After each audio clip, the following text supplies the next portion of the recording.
cinema é um entretenimento, mas além disso ele é uma forma de arte. Sendo assim, a gente pode se expressar como a gente bem entende nos filmes, mas tem gente que passa do ponto. E eu tô falando isso porque hoje eu trago alguns filmes que foram banidos e proibidos de serem passados em países. E é disso que a gente vai falar hoje. E aí, meus queridos, tudo bom com vocês? Sim, pessoal, esse é o vídeo de hoje. Hoje vamos falar de filmes que foram banidos em países. Tem bastante coisa bizarra aqui, então não sai que você não vai se arrepender. No mais é isso e bora pro vídeo. Hoje em dia a gente tá cansado de ver filme found footage que eu canso de falar aqui, que é esse tipo de filme que é uma gravação na mão mesmo, como se tivesse encontrado uma filmagem. Os filmes de terror e suspense são os que mais fazem found footage porque você consegue mascarar bastante coisa não precisando fazer um filme muito caro. Aconteceu em Cloverfield, Bruxa de Blair, Atividade Paranormal e muitos outros filmes. Mas você conhece o filme que é considerado o pai do found footage? Pois é, ele tá aqui na lista e vamos falar do filme de 1980 que é Holocausto Canibal. Na história, um professor e antropólogo vai até a floresta amazônica para encontrar vestígios de seus alunos que viajaram para lá e sumiram. Ao chegar lá, ele encontra uma filmagem que contém os últimos acontecimentos dos seus alunos. Holocausto Canibal é um filme italiano dirigido por Ruggero Deodato e que causou muita polêmica mesmo. O primeiro de tudo é que o filme saiu em 1980 e se Bruxa de Blair causou polêmica em 1999, com as pessoas achando que aquilo era real, que tinham pessoas mesmo que tinham desaparecido, imagina 20 anos antes com um filme que simula ser um documentário. Então o filme chocou muitas pessoas porque ele tem cenas fortes de canibalismo, tortura, morte e até estupro. E ainda para aumentar o buzz quando o filme foi lançado, o diretor ele manteve os atores no anonimato. Então os atores que já não eram conhecidos, o diretor ele pegou eles e manteve eles escondidos para passar mais veracidade com o filme. O que deu um problemaço pro cara, porque teve muita gente que realmente achou que o diretor tinha matado os atores e sido cúmplice daquele crime. E adivinha o que aconteceu com o cara? Ele foi preso, sim senhor. Depois tudo veio à tona, ele mostrou os atores, apresentou o que tinha acontecido, mas mesmo assim o filme não parou de dar problema pro maluco. Isso porque mesmo dentro do filme, os atores eles interagiram com tribos indígenas reais. E nessa narrativa, os índios, as tribos, são os vilões que matam os caras. E por causa disso, o Ruggero Deodato foi acusado de contribuir para a criação e manutenção de uma imagem ruim das tribos indígenas. Mas calma, você achou que tinha acabado? Ainda tem mais sobre o cara. Eu já vi esse filme e tem uma coisa que incomoda demais, que mesmo na época não passou despercebido, que é a morte real de animais no filme. Sim, animais foram mortos para a produção desse filme. São cenas horríveis, abomináveis, o bagulho é gratuito porque não tem função nenhuma na trama. É uma coisa que na boa incomoda demais e na minha opinião isso não é arte. O diretor ele até deu uma justificativa de que as tribos iam comer os animais de qualquer forma, então eles iam morrer de qualquer jeito e que mesmo depois eles pegaram esses animais mortos e deram para os indígenas comerem. Mesmo assim não muda o fato de que tem morte desses animais, que é um bagulho cruel mesmo, cara. Na minha opinião, podia ter matado os atores, na boa. Sendo assim, a polêmica foi grande e Holocausto Canibal conseguiu a proeza de ser banido em cerca de 50 países pelo mundo. Agora um filme de terror que gerou um burburinho por ser um filme de terror trash e que tem uma história bem cabulosa que as pessoas não têm coragem de assistir.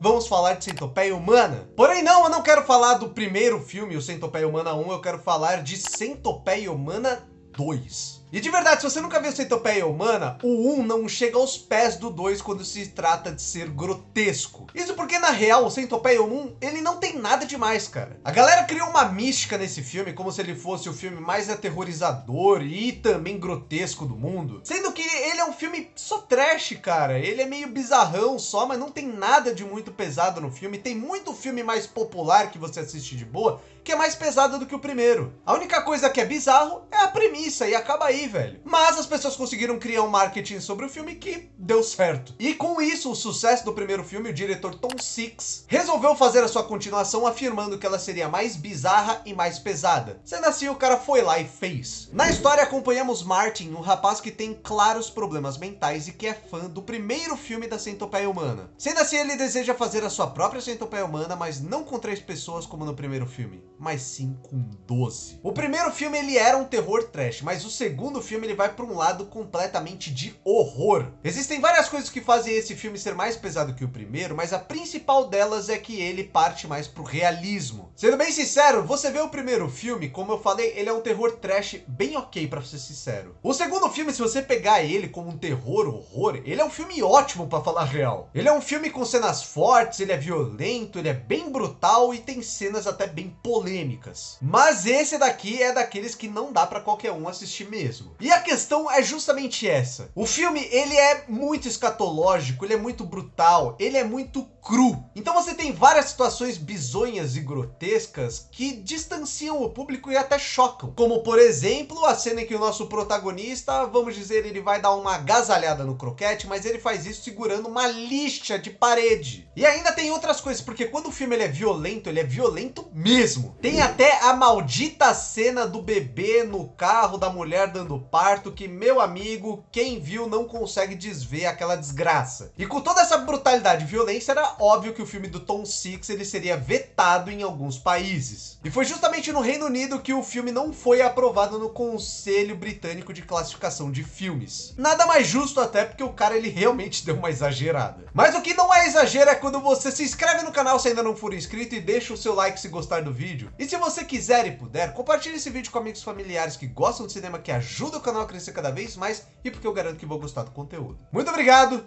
E tamo junto. Agora, para falar desse próximo filme, a gente tem que falar de um autor muito polêmico na história da literatura, que é o Marquês de Sade, que tinha como principal ideologia das suas histórias a libertinagem, que seria como a pessoa se desprender de tudo para ela se entregar completamente aos prazeres sexuais, e isso de qualquer forma. Sendo assim, ele escreveu várias obras e uma delas foi adaptada para o cinema, que se tornou o filme Saló, ou Os 120 Dias de Sodoma. Sendo uma metáfora e analogia para o fascismo ascendente que tinham acontecido anos antes, o diretor Pier Paolo Pasolini conta a história de um grupo de pessoas ricas que sequestram outras pessoas e as prendem para que elas se submetam a 120 dias em que os ricos farão o que quiserem com eles. O filme foi muito polêmico na época por causa da sua brutalidade, principalmente por ter abordado, como eu disse, a libertinagem. Então, meu amigo, o que essas pessoas ricas fazem com os seus sequestrados é algo que foge da nossa realidade, de completa falta de pudor e malvadeza. O filme aborda torturas, escatologias, mortes, mutilações e até estupro. É uma forma de abordar o abuso de poder de forma muito interessante. E o caso aqui é muito parecido com o que eu falei do Centopeia Humana 2, em que na produção em si não aconteceu realmente nada demais. A participação dos atores foi super de boa, eles gostaram de participar do filme, mas o filme ele é tão brutal, tão bizarro, que não conseguiu passar desapercebido. Existe dentro do filme também os famosos círculos, que seriam fases que esses sequestrados teriam que passar, e cada um desses círculos tinha uma temática. Então nós temos os círculos dos horrores, das manias, do sangue e o círculo das fezes. Vai acompanhando. O filme na época ele foi proibido e banido em vários países, ele é proibido e banido até hoje. Mas ao mesmo tempo que aconteceu toda essa polêmica, o filme ele atingiu um status de cult. E para quem é que nem eu, que gosta de cinema, gosta de estudar, 120 Dias de Sodoma é um filme meio que essencial para isso. E por último, mas não menos importante, vamos falar do filme mais polêmico de toda essa lista. Um filme que durante muito tempo foi o sinônimo de horror, bizarrice, podridão total, que é o filme A Serbian Film, que no Brasil ganhou o título de Terror Sem Limites. A Serbian Film é um dos filmes mais polêmicos de todos os tempos. O filme foi dirigido por esse cara que provavelmente eu vou falar o nome dele errado, que é o Srđan Spasojević, e que de acordo com ele, esse filme seria uma crítica e um exposed ao país natal dele, que é a Sérvia, onde ele mostraria toda a violência e podridão que rondam o povo sérvio devido a conflitos políticos, etc. Porém, quando você assiste o filme, é meio difícil você perceber essa crítica, porque o filme ele não necessariamente é sobre isso. Na história nós acompanhamos um ex-ator de filmes adultos que tá querendo reestruturar sua vida. Porém, tudo anda difícil com falta de dinheiro e trabalhos, até que ele recebe um convite para fazer um último filme adulto, em que ele acaba aceitando, mas as consequências são bem graves. Eu já vi a Serbian Film e eu vou falar o seguinte: o filme ele é pesado? Sim, ele é pesado. Ele dá medo? Não necessariamente, porque ele não é um filme de terror que vai ficar te dando medo com a atmosfera, ou um filme de suspense que vai ficar te dando jump scare. Agora, ele é violento? muito violento. Ele tem potencial pra ser polêmico que nem ele pinta? Eu acho que ele tem, mas eu acho também que muito se deve a uma cena em específico.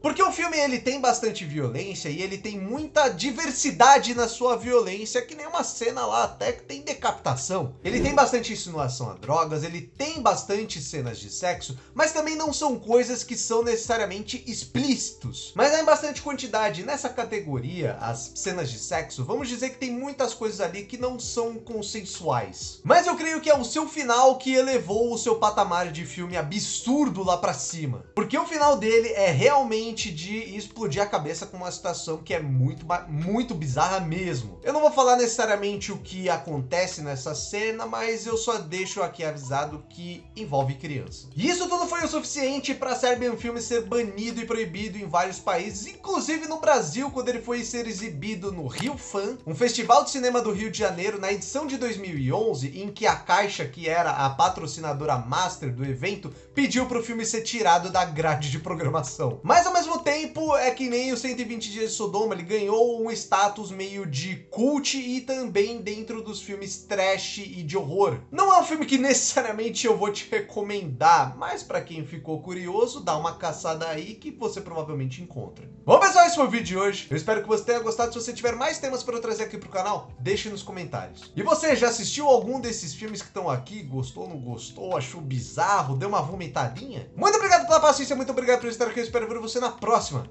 E até o próximo vídeo.